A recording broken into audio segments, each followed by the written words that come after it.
నమస్తే, welcome to big TV. నేను మీ గౌతమి. అయితే కరోనా టైంలోని అందరి జీవితాలు ఎంత అల్లకల్లోలం అయిపోయాయో మనందరికీ తెలుసు. అయితే అటువంటి ఒక జీవితమే అనమాట ఈవిడది కూడా. కరోనా టైంలోని వ్యాక్సిన్ తీసుకోవడం వల్ల అసలు ఇది ఎంతకు దారితీసిందో చూద్దాం. అంటే ప్రజెంట్ ఏంటంటే ఈయన ఒక జిమ్ ట్రైనర్. అయితే ఎలా బ్రతికే వాళ్ళు ఇవాళ ఎలా అయిపోయారో అసలు మొత్తం కూడా వ్యాక్సిన్ వల్ల ఇదంతా జరిగిందని అయితే చెప్తూ ఉన్నారు. అయితే అసలు ఏం జరిగింది ఏంటి అనేది దీనికి సంబంధించి రేవంత్ రెడ్డి గారి ఆఫీస్కి కూడా వెళ్ళడం జరిగింది. అండ్ డబుల్ బెడ్రూమ్ ఫ్లాట్ ఏదైతే ఉందో, అంటే ఈమెకి ఇప్పుడు ఆధారం కూడా ఏమీ లేదు ఆ కుటుంబానికి కూడా. అండ్ అలాగే అతనికి సంబంధించిన తల్లిదండ్రులు కానీ ఈమెకి సంబంధించిన తల్లిదండ్రులు కానీ ఎవరు కూడా లేరు. సో దీనికి సంబంధించి ప్రభుత్వాన్ని కూడా ఆమె ఆశ్రయించడం జరిగింది. అలాగే సీఎం రిలీఫ్ ఫండ్ ఏదైతే హెల్త్ పరంగా చూసుకుంటూ ఉంటారో దానికి కూడా ఆమె అప్లై చేసే సిచ్యువేషన్స్ కూడా ఉన్నాయి. సో పూర్తి వివరాలు అయితే ఆమె మాటలో తెలుసుకుందాం. సో ఆఫీస్కి వెళ్ళిన తర్వాత సీఎం ఆఫీస్ నుంచి ఎవరు ఏమన్నారు, తర్వాత ఇప్పుడు ప్రజెంట్ ఆయనకి ఎటువంటి ట్రీట్మెంట్ నిర్వర్తించాలి, ఎంత ఖర్చు అవుతుంది, ఇదంతా కూడా తెలుసుకుందాం. నమస్తే అండి. నమస్తే మేడం. మీ పేరు? నా పేరు సంధ్యారాణి. సంధ్యారాణి. అతని పేరు భాస్కర్ గారు. ఓకే. అసలు ఏం జరిగింది ఏంటి? కరోనా టైంలోని వ్యాక్సిన్ వల్ల ఇట్లా అయిందని చెప్పారు కదా. ముందు మంచిగానే ఉన్నాం మేడం. నాకు హెల్త్ బాగాలేకున్నా ఎవరికి బాగాలేకున్నా ఆయననే చూసుకునేటోడు. చాలా హెల్తీగా యాక్టివ్గా ఉండేవాడు. అయితే క్లయింట్స్ కోసము జిమ్ ట్రైనింగ్ చేస్తాడు కదా, క్లయింట్స్ కోసము వ్యాక్సిన్ తీసుకోవాలి కంపల్సరీ. కానీ ఆయనకి కొన్ని వ్యాక్సిన్స్ అసలు పుట్టినప్పటి నుంచి ఏ వ్యాక్సిన్ లేదు, పెన్సిలిన్ పడదు. అయితే అతను ఆ సర్టిఫికెట్ రావాలంటే ఇంజెక్షన్ తీసుకోవాలని వెళ్ళాడు. ఇంజెక్షన్ తీసుకున్నాక, అంతకుముందు యాక్టివ్గా ఉన్న పర్సన్ ఇంజెక్షన్ తీసుకున్నాక 18-20 డేస్ లోపు మైల్డ్గా కరోనా వచ్చింది. అయితే అప్పుడు ఈయన డాక్టర్కి చెప్పలేదా, నాకు ఇట్లాంటి ఇంజెక్షన్స్ కానీ పెన్సిలిన్స్ నేను ఇప్పటివరకు నా బాడీకి ఏం తీసుకోలేదు అని డాక్టర్స్ కనుక్కోవడం కానీ, లేకపోతే ఈయన చెప్పడం కానీ ఏం చేయలేదా? అక్కడ అడిగిండంట ఇంజెక్షన్ వ్యాక్సిన్ వేసే వాళ్ళని. ఏమి కాదు సార్ అని వేసేసిండ్రంట. వేయడంతో తీసుకున్నాడు. అందరు బాగానే ఉన్నారు కదా అనుకుంటు, కానీ ఈయన కొంచెం రేరు, కొంచెం ఈయనది అది. మాకు మైల్డ్గా కరోనా వచ్చింది, హై ఫీవర్ వచ్చింది. మొత్తం ఏంటంటే అప్పటి నుంచి లోపల అంతా ఆయనకి మంచి యాక్టివ్గా ఉన్న అతని లోపల కరోనా వ్యాక్సిన్ ద్వారా ఇతనికి ఇబ్బంది అయిపోయింది. ఒక 3 months లోపు మొత్తం ఆయన ఫింగర్స్ మొత్తం ఆయన పని ఆయన చేయలేకపోయిండు. బటన్స్ పెట్టుకోవడం, అన్నం తినడము, ముఖంకి సబ్బు పెట్టుకోవడం అవన్నీ చేయలేదు. అవన్నీ నేనే చేస్తూ ట్రీట్మెంట్ ఇప్పిస్తున్నాము. ఏదో మామూలుగా తగ్గిపోతుంది ఏదో వాతం వీక్నెస్, ఏదో జ్వరం వచ్చింది కదా అని అనుకున్నాం. కానీ ఇది దీపక్ గోయల్ అని ఓల్డ్ సిటీలో ఒక డాక్టర్ ఉంటాడు. ఆయన ఏం చేసిండు, ఇట్లా ఫింగర్స్ ఇట్లా అయినాయి అంటే స్టెమ్ సెల్స్ థెరపీ చేయాలి, ఏంటి నీడిల్ ట్రీట్మెంట్ టెస్ట్ చేసిండ్రు. అందులో అప్పటి నుంచి లేని అయిందానికి ఎంఎన్డి ప్రాబ్లమ్ షో చేస్తుంది, మోటార్ న్యూరాన్ ప్రాబ్లం అంటే అది ఏందో కూడా ఇంతవరకు తెలియదు. దానికి ట్రీట్మెంట్ లేదంట, మెడిసిన్ లేదంట. అది ఎందుకు అవుతుంది అని ఢిల్లీ నుంచి, ముంబై నుంచి, వరంగల్ నుంచి ఆయుర్వేదిక్ మెడిసిన్స్ అవి 10,000 పెట్టి మూలికలు అట్లాంటివి అన్నీ తెప్పించుకున్నాం. 6 months వాడిండి, అయినా పని చేయలేవు. గవర్నమెంట్ ఫ్రీగా అది రిలోటర్ అనే ట్యాబ్లెట్ ఇస్తుంది. మన ఎక్కడో సైడ్ పేరు గుర్తు రావట్లేదు మేడం. అక్కడ గవర్నమెంట్ ఫారెన్ నుంచి పంపిస్తారంట. ఆ ట్యాబ్లెట్స్ కూడా వాడినాం. కానీ ఏం తగ్గకపోవడంతో ఆయనకు టెన్షన్ స్టార్ట్ అయిపోయింది, ఏమవుతుందేమో అని. అదే టైంలో మా మామయ్య చనిపోయిండు అప్పుడే, కరోనా టైంలో. ఆ టైంలోనే మా మామయ్య కూడా, అంటే కరోనా రాలేదు ఆయనకి అప్పటికి. అంత కాకుండా ట్రైనింగ్ వెళ్తున్నాడు. మా బాధలేవో మేమే పడుతున్నాం, బయటికి షో చేసుకోలేదు. ఏం తక్కువ అవుతుందిలే మెల్లి, కానీ ఇన్ని డబ్బులు పెడుతున్నాం కదా అని కేసీఎస్సి ఆయుర్వేదిక్ ఉంది కదా బంజారా హిల్స్లో, అక్కడ కూడా వెళ్ళినాం. 4-6 lakhs ఖర్చు అయినాయి. ఇంకా 2 lakhs తెమ్మంటాడు సార్. ఆ బోర్నది ఏదో స్క్రంచ్ అయ్యి ఇట్లా ఉన్నది, అది స్ట్రైట్ కావాలి, అప్పటిదాకా వాడుతుండాలి. ఆయిల్ మసాజెస్, మయూర్ ఆయుర్వేదిక్, ఇంకా ఆర్మూర్ అని నిజామాబాద్ సైడు, అక్కడ చెప్పలేనన్ని ఇవి గుర్తున్నాయి. ఇంకా గుర్తులేని చాలా ఉన్నాయి. తిరిగినాం మొత్తము. ఆయన మంచిగా అయితే చాలు అని మొత్తం డబ్బులు, జ్యువెలరీస్ అన్నీ ఆయన మంచిగా అవ్వాలని చూసినాం, కానీ ఎక్కడ ఏమీ రాలేదు. లాస్ట్కి మేము ఇంకా ఆయనకి డ్యూటీకి వెళ్ళడం అయితే లేదు, నువ్వు ఉంటూ నేనే వెళ్తాను, ఎంతో కొంత ఎట్లనో అట్లా ఊరికి అందరిని ఇక క్లయింట్స్ కూడా ఉత్తగా ఎందుకు ఇస్తారు, బాగుండదు కదా అని నేను వెళ్ళినాను. నేను ఇక్కడ రాణిగంజ్లో బిల్స్ చేయడానికి వెళ్ళినాను కంప్యూటర్ ఆపరేటర్గా. సెకండ్ డేనే వెళ్ళినాను. ఆ డే ఒక్కడే ఉండేసరికి ఆలోచించి ఏదో ఇల్లు ఆమె వచ్చేసరికి సర్దుతాను పెట్టిండు. మా ఎవరో మా రిలేటివ్ మన బాబు వచ్చి అంతా చిందరవందరం చేస్తే సెట్ చేసి పెడతాను. ఈ కుర్చీ ఎక్కిండు. అంతకంటే 2 months ముందు డాక్టర్ వడివేల్ సార్ దగ్గర మేము 4 lakhs పెట్టి స్టెమ్ సెల్స్ థెరపీ ఇక్కడ బోన్లో నుంచి ఏదో ఇంజెక్షన్ ఇచ్చిండ్రు. మరి వాళ్ళు ఏం చేసిండ్రు మేడం, లోపల మొత్తం అంత బ్లడ్డే, బెడ్ మీద అంత బ్లడ్ ఎందుకు, అంత సర్జరీ ఏం చేసిండ్రు మరి నాకు అర్థం కాదు. వాళ్ళు చెప్పిండ్రు, ఆయన చాలా మంచిగా మాట్లాడిండు, చెప్పితే తక్కువ అవుతుంది కదా అని విన్నాము. అక్కడ పోయినాక ఇక్కడ పెల్విక్ దగ్గర ఇక్కడ 2 injections ఇచ్చిండ్రంట ఇక్కడ నుంచి తీసి. ఆ తర్వాత ఇంకా వీక్ అయిపోయిండు, మాట కూడా ముసలోళ్ళు మాట్లాడతారు కదా వణుకుడు, అట్లా నడవడం కూడా ఇది అయిపోయింది. అన్ని పైసలు పెట్టినా తగ్గట్లేదు, ఇన్ని పైసలు పెట్టినా తగ్గట్లేదు. అడిగినాము, పోయినాము, ఇట్లా అయింది అంటే టైం పడుతుంది, ఆగండి టైం పడుతుంది, ఒక్కసారి తగ్గదు కదా, మ్యాజిక్ చేయలేను కదా అంటాడు. ఆయన కంప్యూటర్ది ఏదో చెవులకు పెడతాడు, దాంట్లో చూస్తాడు మ్యాగ్నెటిక్ ఉందని.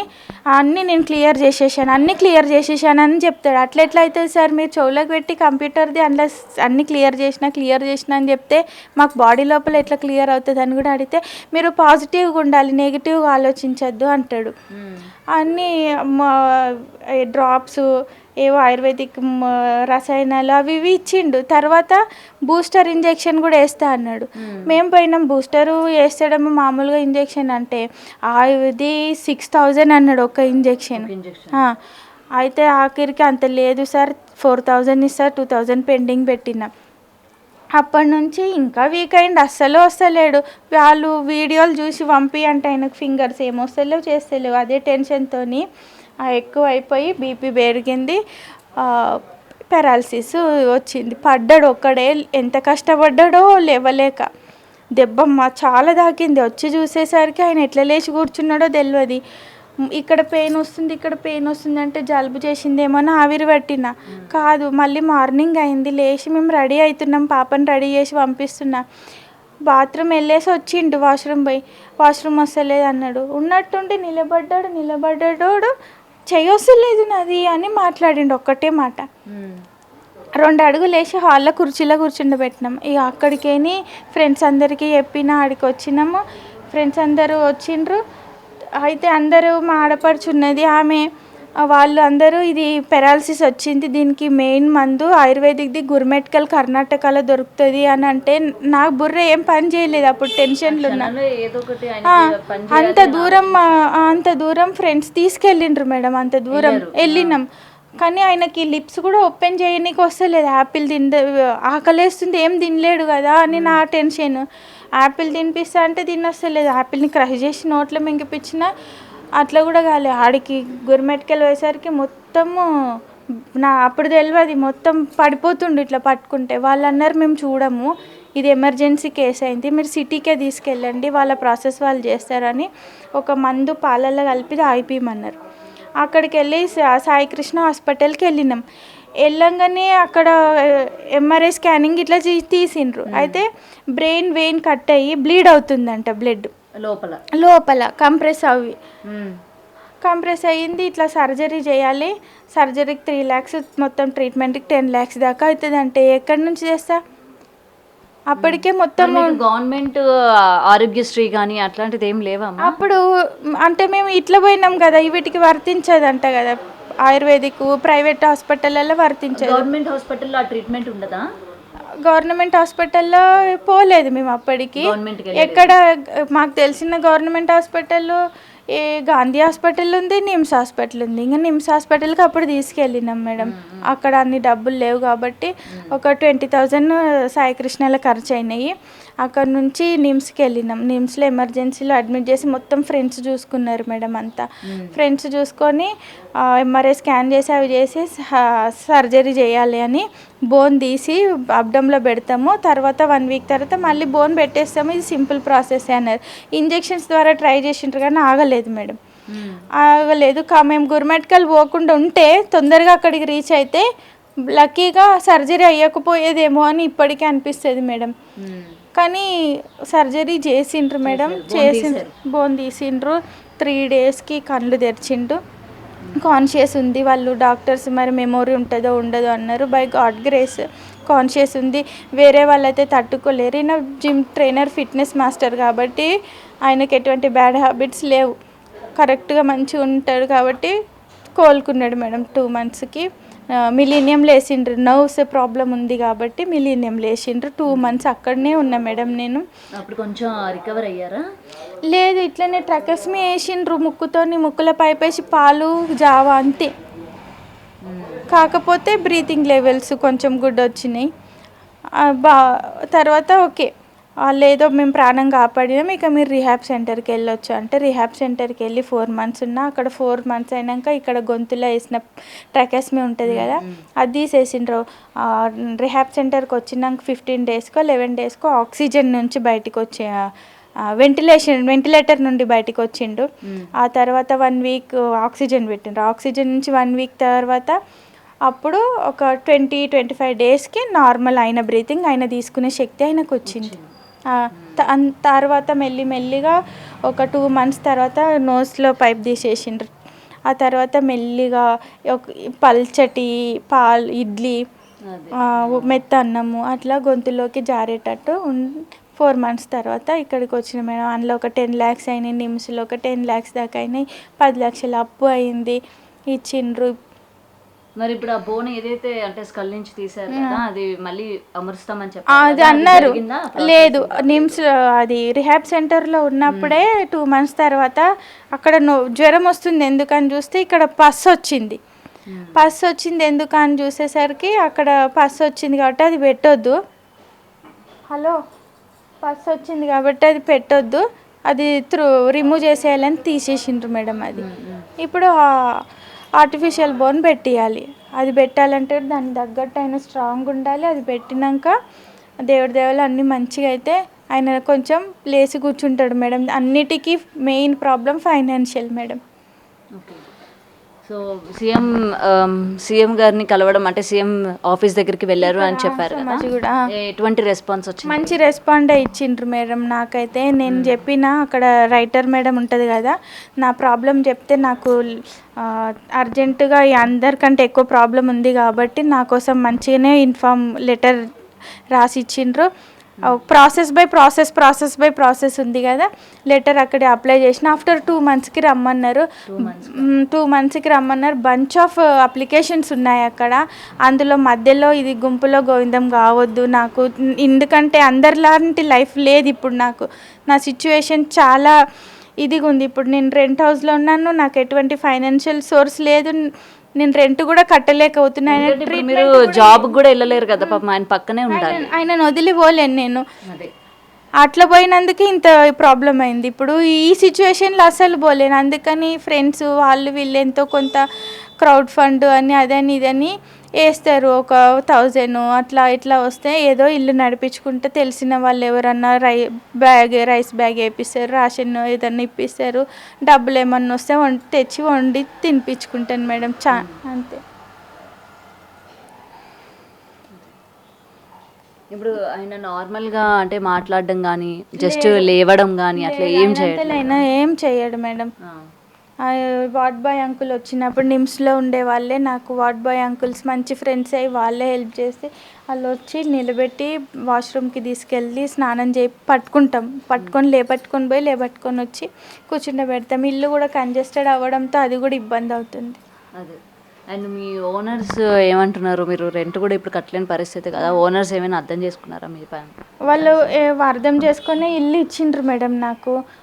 కానీ ఇప్పుడు వాళ్ళ ఇల్లు ఓల్డ్గా ఉంది కాబట్టి ఇల్లు రెనోవేషన్ చేయించుకుంటాము వెళ్ళండి అని అంటున్నారు. ఇంకేదైనా సోర్స్ చూసుకో అమ్మ, నువ్వు గవర్నమెంట్కి ఏదైనా చెప్పుకో, ఏదైనా హెల్ప్ చేసుకో, ఇంకా మాకు కూడా అవసరాలు ఉంటాయి కదా, మేము లోన్లోనే తీసుకున్నాం, మాకు రెంట్ రావాలి కదా, మాకెట్లా గడుస్తుంది అంటున్నారు.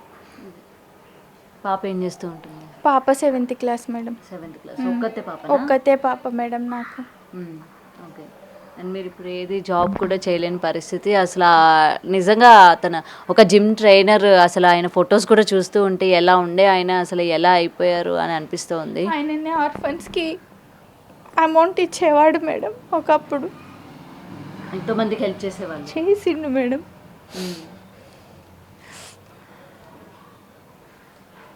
మామూలుగా రిలేటివ్స్ నుంచి ఏమైనా హెల్ప్ కానీ? ఫ్రెండ్స్ హెల్ప్ చేసినంత రిలేటివ్స్ ఇంకా దూరం పారిపోయినరు, ఎవ్వరు హెల్ప్ చేయలేరు. రిలేటివ్స్ అందరినీ చూసిండు మా ఆయన, కానీ రిలేటివ్స్ అన్నోళ్ళు కనీసం ఓదార్చనీకి కూడా రాలేరు ఎవరు. నిజంగా అంటే ఈ బాధ నిజంగా ఎవరికి రాకూడదని అనుకుంటున్నాం. ఇప్పుడు ఆయన పరిస్థితి చూస్తుంటే కూడా అలాగే ఉంది. నిజంగా సీఎం గారు త్వరగా స్పందించాలి దీని మీద, ఏదో ఒక యాక్షన్ తీసుకోవాలి మీరు అన్నట్టు. నాకు ఏం లేదు మేడం, నాకు ఒక ఇల్లు ఇప్పి ఒక ఉండనీకి నీడ కావాలి మేడం. మా ఆయనకి ట్రీట్మెంట్కి, బోన్ రిప్లేస్మెంట్కి, సర్జరీకి నాకు ఏదైనా జీవనోపాధి కల్పిస్తే చాలు మేడం. ఓవర్ నువ్వుకే చేయి పడకుండా మాది మేము ఏదైనా చేసుకొని బతికితే బాగుంటుంది కదా మేడం. మీరు అన్నది కరెక్టేనమ్మా. ఎందుకంటే ఎవరైనా ఎన్ని రోజులని సాయం చేస్తారు చెప్పండి? ఫ్రెండ్స్ అయినా లేకపోతే రిలేటివ్స్ అయినా ఎవరైనా ఎన్ని రోజులని చేస్తారు? సో త్వరగా మీరు అన్నట్టు అంటే సీఎం గారు కూడా త్వరగా స్పందించాలి. మీరు అన్నట్టు నిజమే, మీలాంటి వాళ్ళు చాలామంది ఇవాళ ఆయన దగ్గరికి వచ్చి సాయం కోసం చాలామంది ఉన్నారు. అలాగే మీ మీద స్పెషల్ ఫోకస్ చేశారు అని అయితే మీరు చెప్తున్నారు కదా, త్వరగా ఆయనకి హెల్ప్ చేయాలి అని చెప్పి. అండ్ మినిమం ఈ ఆపరేషన్ ఇన్ని నెలల లోపు లేకపోతే ఇన్ని సంవత్సరాల లోపు చేయాలని ఏమైనా గడువు లాంటిది ఏమైనా చెప్పారా డాక్టర్స్? చెప్పమన్నారు మేడం. ఇప్పటికే లేట్ అయిపోయింది మేడం. కానీ మళ్ళీ ఏమన్నారంటే ఆయన మళ్ళీ కొంచెం స్ట్రాంగ్ అవ్వాలి, ఎటువంటి టెన్షన్స్ పెట్టుకోకుండా మంచి ఫుడ్ తీసుకొని కొంచెం యాక్టివ్నెస్గా ఉంటే. ఇప్పుడు ఇట్లనే పడుకొని ఉన్నాడు కదా, కొంచెం మూమెంట్ చేయాలి ఆయనని.